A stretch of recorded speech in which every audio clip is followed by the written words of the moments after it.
नमस्कार दर्शकों, मैं शशि सिन्हा कानूनी सलाह के इस अंक में आप सभी का बहुत बहुत स्वागत करती हूँ।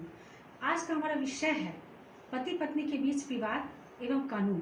इस संबंध में जानकारी देने के लिए आज हमारे साथ मौजूद हैं पटना हाई कोर्ट के अधिवक्ता अरुण कुमार जी और उनके साथ में है पटना हाई कोर्ट के अधिवक्ता सुमन कुमार जी। आप दोनों का बहुत बहुत स्वागत है सर हमारे आज के इस कार्यक्रम में। अरुण कुमार सर, आप हमें ये बताएं, जैसा कि हम सब जानते हैं कि पति पत्नी का रिश्ता बड़ा ही अटूट होता है, बड़ा ही मधुर होता है, जहाँ एक ओर इनकी खुशियाँ इनके गम एक हो जाते हैं, इनके सपने एक हो जाते हैं, इनके ख्वाब एक हो जाते हैं। वही आज ये बहुत कम देखने को मिलता है। आज के परिवेश में पति पत्नी के रिश्ते में बड़े विवाद होते हैं, बड़े झगड़े होने लगे हैं। तो ऐसा क्यों होता है सर, और इसके क्या कारण है? देखिए, भारतीय संस्कृति में ये कहा गया है कि पति पत्नी के रिश्ते स्वर्ग में बनते हैं और धरती पर उतरते हैं। जी जी। लेकिन उसमें विवाद का जो ओरिजिन है, कहाँ से जन्म होता है विवाद, जी जी। उसके डेप्थ में हम लोग अगर जाएंगे जी तो कोई भी व्यक्ति, कोई लड़का या लड़की जब जिस परिवार में जन्म लेता है, उस परिवार का रहन पोषण, भरण पोषण और रहन सहन का एक अलग तरीका होता है। उस परिवार का एक संस्कार होता है। जी जी। तो लड़की जिस घर में जन्म लेती है, वहाँ का संस्कार, वहाँ का रहन सहन, और लड़का जहाँ जन्म लेता है वहाँ का रहन सहन और संस्कार में थोड़ा अंतर होता है।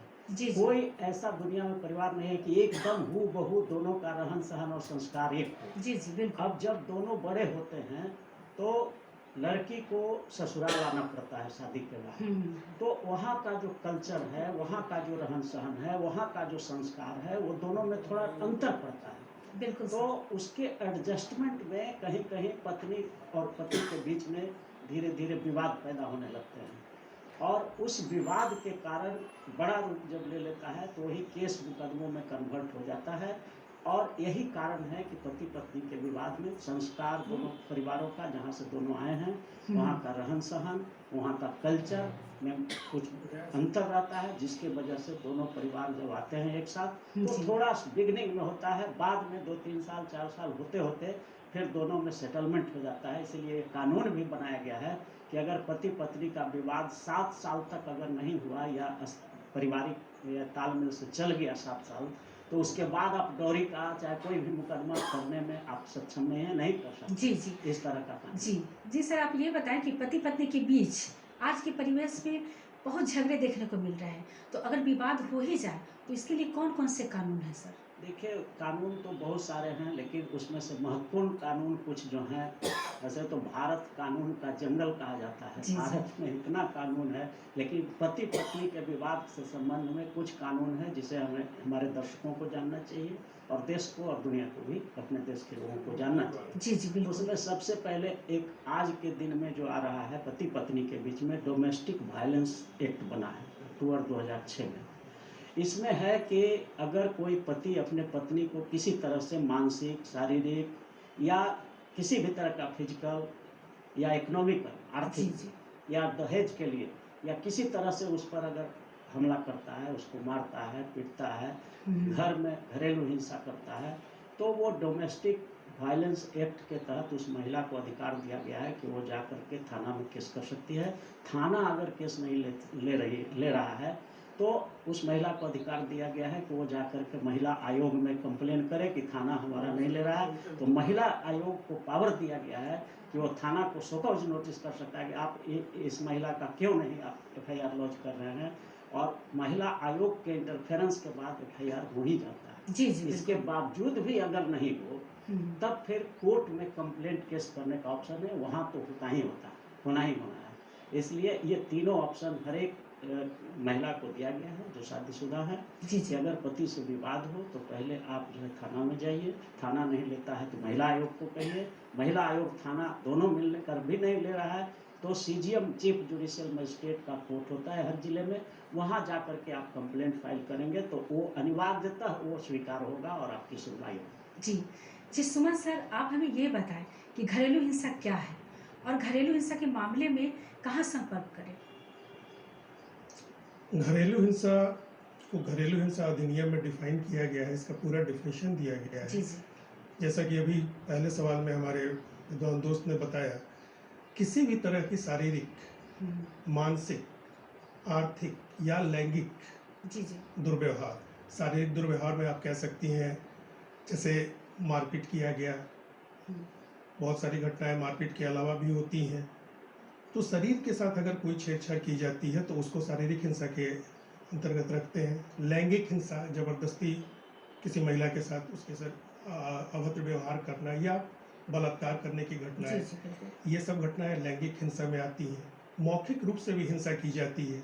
मौखिक हिंसा किसी महिला को उसके परिवार वालों के बारे में, उसके मायके वालों के बारे में अगर कुछ ऐसी बातें कही जाए जो कि मान्य नहीं हो, रोज उसको चिढ़ाया जाए, जी उसको समय पे खाना नहीं दिया जाए, आर्थिक हिंसा, उसकी ज़रूरतों को नहीं पूरा किया जाए, जी तो जी ये सारे हिंसा में आते हैं। और इन हिंसा के खिलाफ महिला घरेलू हिंसा अधिनियम के अंतर्गत प्रोटेक्टेड। जी ये घरेलू हिंसा पति के अलावा भी लोग कर सकते हैं। जी घर में रहने वाले अन्य लोग जैसे सास ससुर हो गए, ननद हो गई, देवर हो गया, भसुर हो गया, इस तरह के लोगों के द्वारा भी इस ढंग की हिंसा की जा सकती है। जी तो महिला हिंसा, महिला के प्रति जो हिंसा घरेलू हिंसा अधिनियम में के अंतर्गत की जाती है, उसका डिफिनीशन मोर और लेस यही है। जी जी अब दूसरा पार्ट आपके सवाल का ये था कि महिला कहाँ जा सकती है जी। जो घरेलू हिंसा अधिनियम से प्रभावित है। तो अभी अभी हम लोगों ने बात की कि महिला आयोग में पहले वो थाने को अप्रोच कर सकती है। महिला थाने को अप्रोच किया या महिला थाना को कॉग्निजेंस लेना है और थाने में उसका केस FIR दर्ज करना है। अगर वो दर्ज नहीं करता है जी तो उस केस में महिला आयोग में महिला जाकर के कंप्लेन करती है और महिला आयोग के इंटरवेंशन के बाद वो कंप्लेन लॉन्च हो जाता है।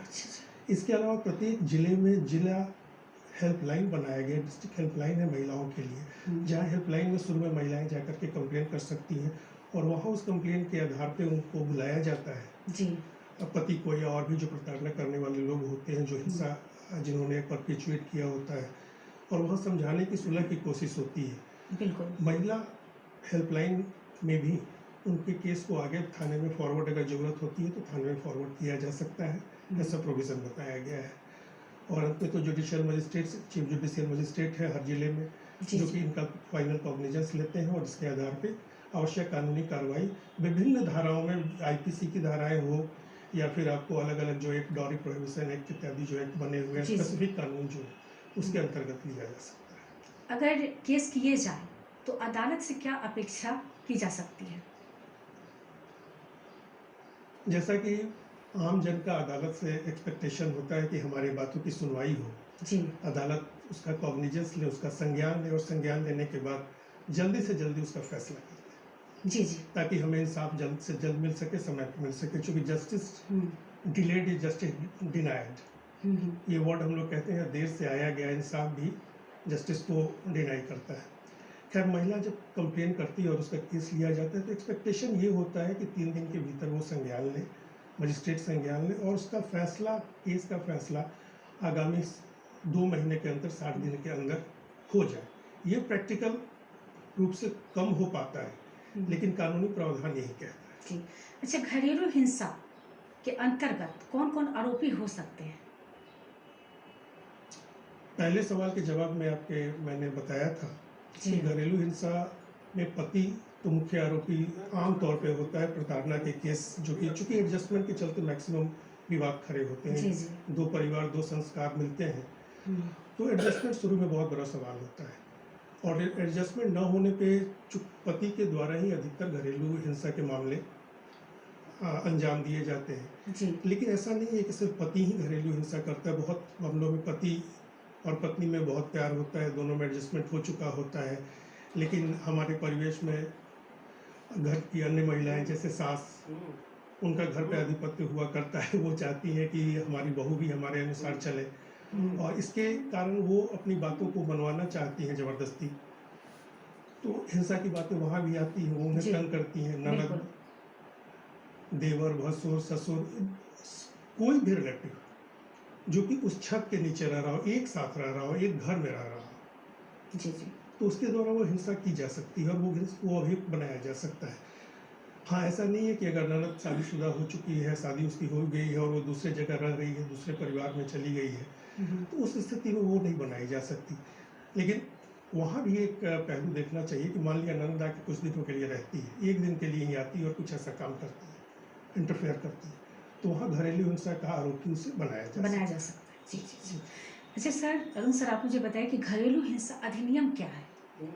घरेलू हिंसा अधिनियम का डिफिनेशन हमारे विद्वान साथी ने दिया जी कि परिवार का कोई भी सदस्य, चाहे सास हो, ससुर हो, या देवर हो, भैंसुर हो, या ननद हो, या परिवार का कोई भी सदस्य जो उस घर में रह रहे हैं, अगर महिला को मानसिक रूप से, शारीरिक रूप से टॉर्चर करें या आर्थिक रूप से, जी। दहेज के लिए जैसे टॉर्चर होता है कि मोटरसाइकिल चाहिए, मारुति कार चाहिए, या 2 लाख रुपया दीजिए, 5 लाख रुपया दीजिए, हमको बिजनेस शुरू करना है, आप अपने बाप से मांग के लाइए, इस तरह की जो आम घटनाएं जो होती हैं घर में, तो ये सब को, और इसके लिए जो शारीरिक प्रताड़ना दी जाती है किसी महिला को, तो यही घरेलू हिंसा। जी जी। आप घर के लोग हैं और वो लड़की आपके यहाँ रह रही है, तो आपकी बेटी है, आपकी पुतोह है, तो उसको भी घर जैसा सम्मान मिलना चाहिए। अगर घर जैसा सम्मान उसको वहाँ नहीं मिल रहा है और शारीरिक रूप से उसको टॉर्चर किया जा रहा है, मानसिक रूप से पैसा के लिए टॉर्चर किया जाता है, तो दिस इज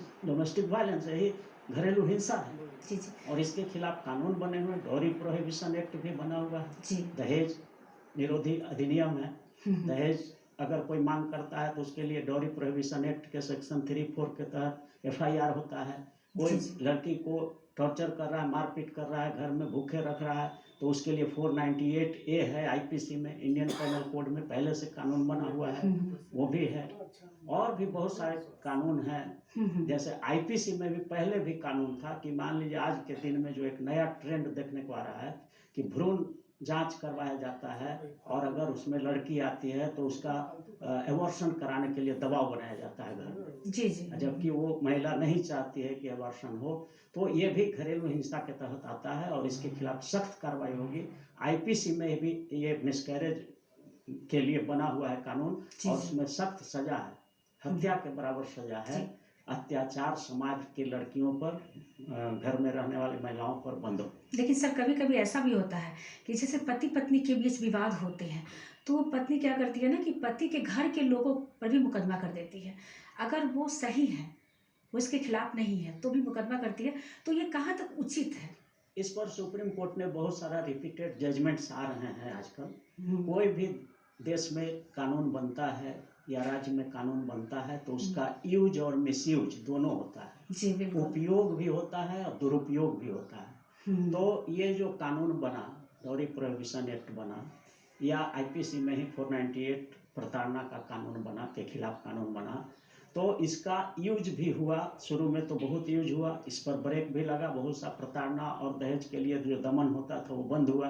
लेकिन अब हाल के दिनों में सुप्रीम कोर्ट ने देखा कि जरा सा भी, छोटी सी भी बात पर कोई तकरार हुआ घर में, तो पूरे परिवार के लोगों को FIR में नाम दे दिया जाता है। बिल्कुल। तो ये गलत है। अगर शामिल है घटना में तब तो उनका नाम दीजिए और तब उन पर कार्रवाई होनी चाहिए। लेकिन अगर पति पत्नी में थोड़ा सा झंझट हुआ, या सास पुतोह में झंझट हुआ, या ससुर से झंझट हो गया, देवर, अब पूरे परिवार को आपने FIR में नाम दे दिया और सारे परिवार को परेशान कर दिया, तो इस पर सुप्रीम कोर्ट ने कहा है, सेवरल जजमेंट्स आ चुके हैं कि कोर्ट को बहुत माइन्यूटली चेक करना है कि फॉल्स इम्प्लीकेशन तो नहीं है। और इसीलिए आज के दिन में डॉरी प्रोहिबिशन एक्ट में जो केस होता है या प्रताड़ना का केस होता है, उसमें पति को ही ज़्यादा जिम्मेदार माना गया है। सास, ससुर, देवर, भैंसुर, इन लोग को आसानी से बेल भी दे दिया जाता है कि ट्रायल में देखा जाएगा कि इनका ऑफेंस में उसमें हाथ था कि नहीं है, सताने में या टॉर्चरिंग में। तो इस तरह से सुप्रीम कोर्ट इस पर कॉन्सेंसस। अच्छा, पति पत्नी के बीच तलाक के लिए कौन कौन से कानून बनाए गए हैं सर, और किन किन परिस्थितियों में तलाक के केस दर्ज किए जा सकते हैं? हाँ, ये बहुत माकूल सवाल आपका है। और डाइवोर्स का जो प्रोविजन है वो हिंदू मैरिज एक्ट में भी पहले था, सेक्शन 13 है, और इधर फैमिली कोर्ट एक्ट नया बना है, इसमें भी डाइवोर्स का प्रोविजन किया गया है। तो अगर पति पत्नी के बीच 3-4 ग्राउंड हैं, 5 ग्राउंड हैं जिसके आधार पर डाइवोर्स फाइल किया जाता है, अगर वो रीजन सही है तो उसके आधार पर आप डाइवोर्स फाइल कर सकते हैं। वो सब आधार है कि जैसे क्रोनिक डिजीज, पहला एक नाम, अगर पति पत्नी में से किसी एक को जी कोई ऐसा छुआछूत का भयंकर बीमारी हो जिसके चलते उसको खतरा जान का पति से पत्नी को या पत्नी से पति को, दोनों में एक दूसरे से खतरा हो, तो इस आधार पर भी आप डाइवोर्स ले सकते हैं।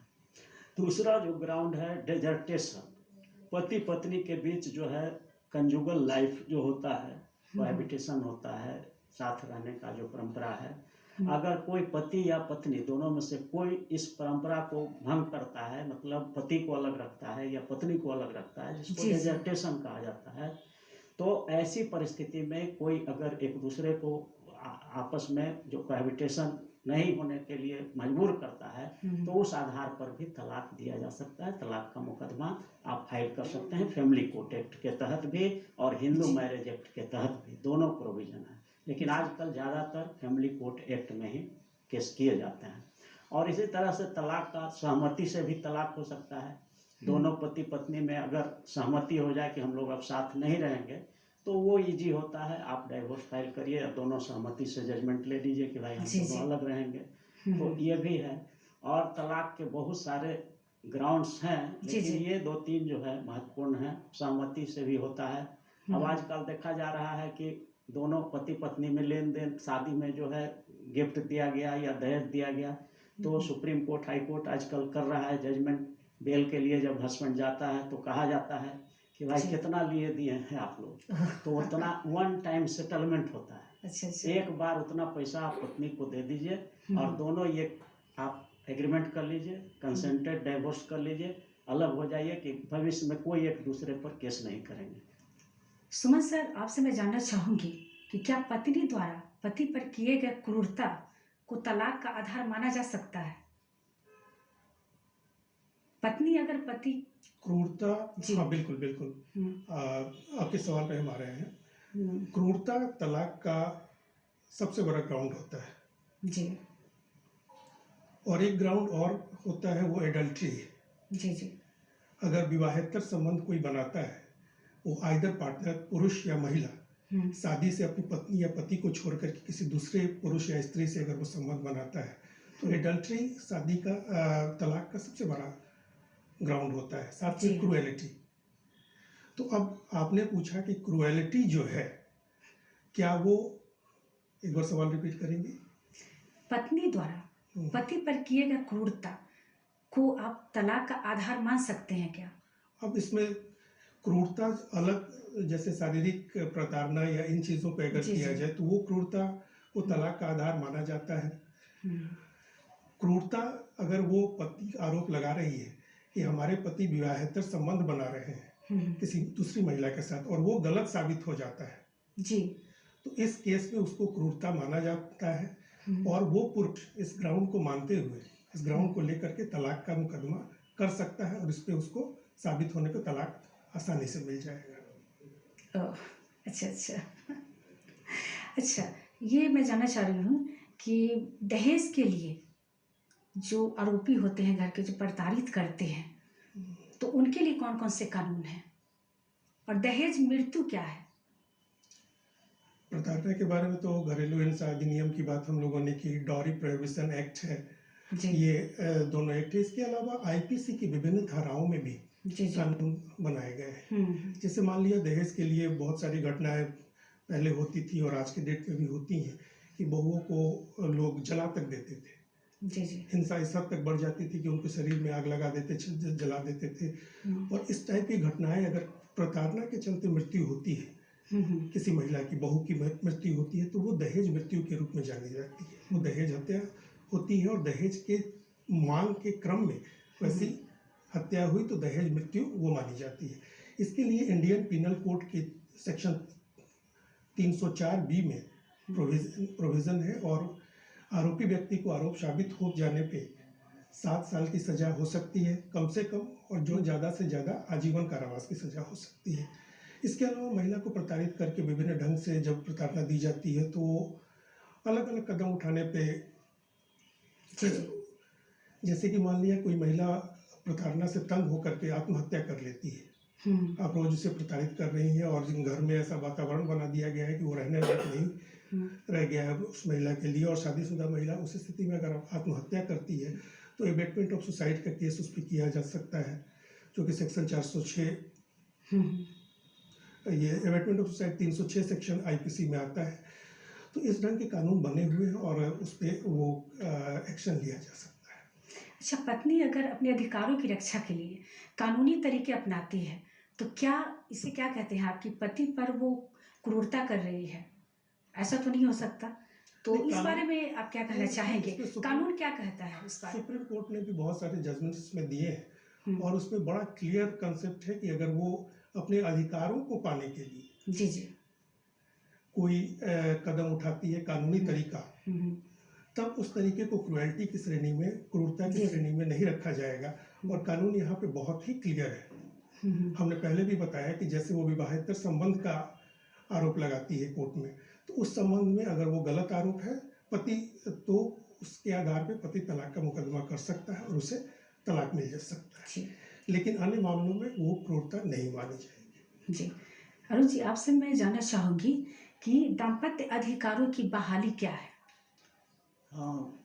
रेस्टिट्यूशन ऑफ कंजुगल राइट्स के लिए भी मुकदमे फाइल होते हैं। जैसे कभी कभी ऐसा देखा जाता है कि लड़की के घर वाले, नैहर वाले जो कहिए, मायके वाले, वो लड़की को इतना बढ़ा चढ़ा देते हैं, इतना संरक्षण देने लगते हैं कि वो वहीं रहना चाहती है, ससुराल जाना ही नहीं चाहती है। तो अब अगर उसको इस तरह से माहौल बना करके, डरा करके कि भाई वहाँ जाओगे तो तुमको ये टॉर्चर होगा, दहेज मांगा जाएगा या मारपीट होगा, तो वो लड़की डर जाती है और ससुराल नहीं जाना चाहती है।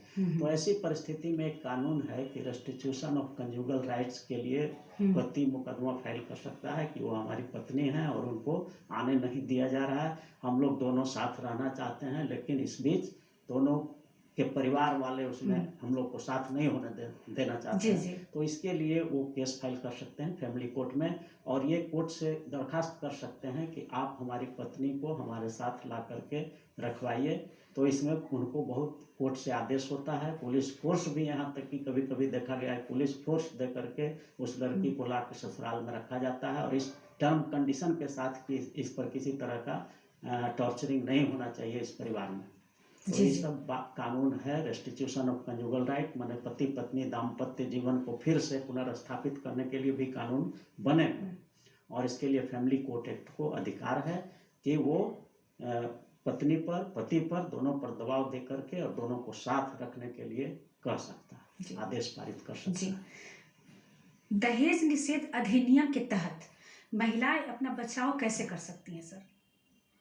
डॉरी प्रोहिबिशन एक्ट वही दहेज निषेध अधिनियम है 1984 का है। इसमें महिलाओं को अधिकार दिया गया है कि ज्यों ही उनको लगे कि हमको शारीरिक रूप से, मानसिक रूप से, आर्थिक रूप से घर में दहेज के लिए तंग किया जा रहा है, तो उनको अधिकार दिया गया है कि सबसे पहले वो जाकर के थाना में केस करें।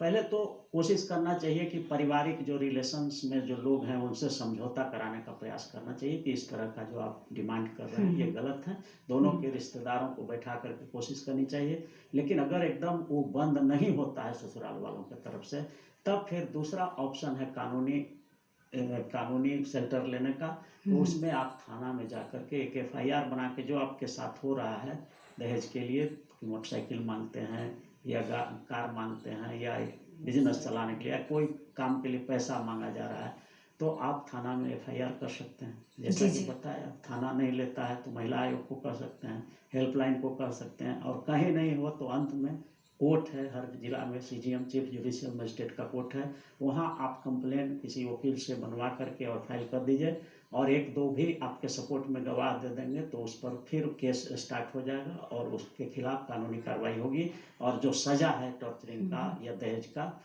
वो सज़ा उनको दिया जाएगा, जेल भी जा सकते हैं, और हर तरह का जो सज़ा का प्रोविज़न है उनको दिया जाएगा।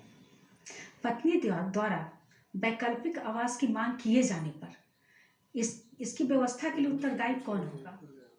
देखिए, हाँ, ऐसा होता है, जैसा कि पहले भी हम लोगों ने कहा कि सुप्रीम कोर्ट ने कहा है कि अगर लाइफ में सेटलमेंट नहीं हो रहा है, सास ससुर के चलते या देवर के चलते या ननद के चलते, घर में या छोटा घर है, इस वजह से हर लोग परेशान हो जाता है, तो पति की जिम्मेदारी है, और ऐसा कई एक जजमेंट में आया भी है, सुप्रीम कोर्ट का भी, हाई कोर्ट का, कि पति की जिम्मेदारी है कि अगर उस घर में एडजस्टमेंट नहीं हो रहा है जी तो ऐसी परिस्थिति में उसको आप अलग से रेंट पर भी लेकर के अलग आप पत्नी को रखिए, ताकि घर में आपका कंजुगल लाइफ तो सेफ हो ही, और घर में भी जो विवाद पैदा हो रहा है, जो घर स्वर्ग होना चाहिए वो नरक में तब्दील हो गया है, उससे भी आपका छुटकारा मिले। ये पति का दायित्व है, क्योंकि पति काम करता है। वैसे तो आजकल के ज़माने में पति पत्नी दोनों काम करते जी हैं, जी जी तो दोनों करते हैं तो जरूर अलग लेकर के रहने रह का सकते दायित्व हैं। जी जी पति को बिल्कुल ही। बिल्कुल। तो अरुण सर और सुमन सर, आप चलते चलते कार्यक्रम के अंत में हमारे दर्शकों को क्या संदेश देना चाहेंगे? हम लोग ये कहना चाहते हैं अपने राज्य के नागरिकों से, देश के नागरिकों से, और ख़ास करके वैसे पति और पत्नियों से, कि आपका जीवन, आपका कंजुगल लाइफ स्वर्ग से भी सुंदर बने। इसके लिए आप 2 कदम आप सही बढ़िए, और 2 कदम पति को बढ़ना चाहिए, 2 कदम पत्नी को बढ़ना चाहिए, और विवाद हो तो सबसे पहले बैठ के दोनों सुलझा लें, क्योंकि कम्युनिकेशन से सारे समस्या, दुनिया में कोई ऐसा विवाद नहीं है जो बैठ के हल नहीं किया जा सकता है। इसलिए हमारा यही संदेश है हर पति पत्नी से कि आप आपस में बैठ के बात तो कीजिए, सॉल्यूशन निकल जाए। जी यहाँ तक कि कोर्ट भी यही चाहता है। आप कोर्ट में जब जाते हैं तो सबसे पहले, जैसे रिस्टोरेशन और कंजुगल राइट की बात हो रही थी, कोर्ट चाहता है कि दोनों लोग साथ रहें और जी वो आदेश देता है, लेकिन प्रैक्टिकली होता ये है कि वो सारी चीज़ें पेपर वर्क ही वर्क के रह जाती हैं जब तक कि दोनों के मन नहीं मिलते हैं। तो मन मिलाने के लिए पति पत्नी का सबसे बड़ा ज़रूरत ये है कि आपस में संवाद हो, कम्युनिकेशन हो, और हम लोग उस सिद्धांत पे चले कि ये जोड़े जो है वो स्वर्ग से बन के आते हैं, जी जी और उसको हम मेंटेन करने की कोशिश करें। और कोर्ट और कानून का सहारा तभी लेना चाहिए जब लगे कि हाँ भाई अब कोई रास्ता नहीं बचा है, ये आपसी असहमति इस कदर बढ़ चुकी है जी कि अब हम एक साथ नहीं रह सकते। जब सारे रास्ते बंद हो जाए तो अवश्य रूप से कोर्ट में जाना चाहिए और जाकर के कानूनी तरीके से सेपरेशन। सर, आप दोनों यहाँ आए, आप लोग यहाँ आए और इतनी अच्छी और महत्वपूर्ण जानकारियाँ दी हमारे दर्शकों को, इसके लिए आप लोगों का बहुत बहुत धन्यवाद। धन्यवाद। दर्शकों, आपको हमारा आज का कार्यक्रम कैसा लगा? आप चाहें तो हमें सुझाव दे सकते हैं। कार्यक्रम कानूनी सलाह द्वारा केंद्र निदेशक, दूरदर्शन केंद्र, DD Bihar, Fraser road, Patna 800001। यदि आप चाहें तो हमें ईमेल भी कर सकते हैं। हमारा ईमेल आईडी है directorddkpatna@gmail.com। आज के कार्यक्रम में बस इतना ही। अगले अंक में हम फिर मिलेंगे एक नए विषय के साथ। तब तक के लिए हमें और हमारी पूरी टीम को दीजिए इजाज़त। नमस्कार।